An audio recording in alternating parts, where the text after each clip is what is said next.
রাসূল পাক বলছেন ময়দানে মাহশারে ওই ব্যক্তির হাসর হবে আলেমের সঙ্গে। জোরে বলুন সুবহানাল্লাহ।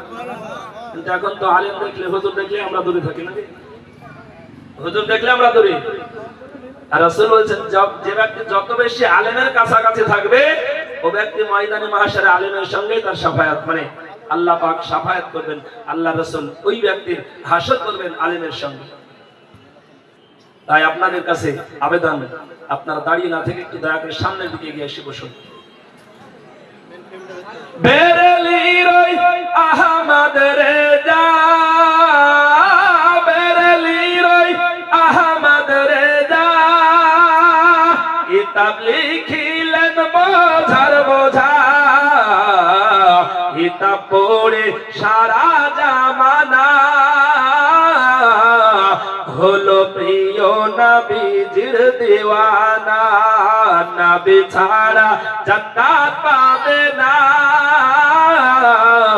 প্রিয় নবীকে ভুলে যেও না, নবী ছাড়া জান্নাত পাবে না, প্রিয় নবীকে ভুলে যেও না।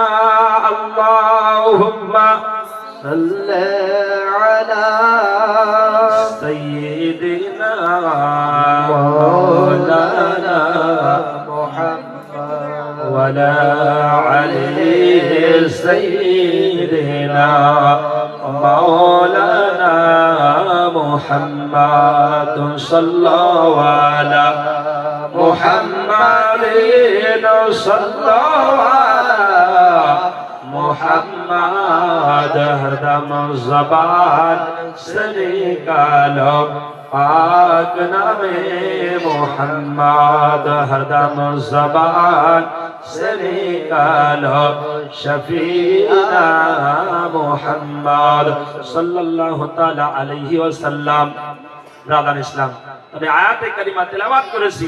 আল্লাহ পাক রব্বুল আলামিন বলছেন কুল বিফাদলিল্লাহি ওয়া বিরহমাতিহি ফাবিযালিকা ফালইফরাহু হুয়া খায়রুম মিম্মা ইয়াজমাউন। আল্লাহ পাক বলছেন হাবিব আপনি জগতের মানুষকে বলুন তারা যেন আল্লাহর রহমত এবং নিয়ামত পেয়ে খুশি উদযাপন করে, আনন্দ প্রকাশ করে। আর এই আনন্দটা হবে তাদের জান ও মালের চাইতে উত্তম। জোরে বলুন সুবহানাল্লাহ। সুবহানাল্লাহ। আমার আপনার নবী রাহমাতাল লিল আলামিন নবীর জীবনী বলার জন্য আমার কাছে আবেদন এসেছে। ইনশাআল্লাহ কিছু আলোচনা করব ওইদিকে, তারপরে অন্য আলোচনায় এগিয়ে যাব।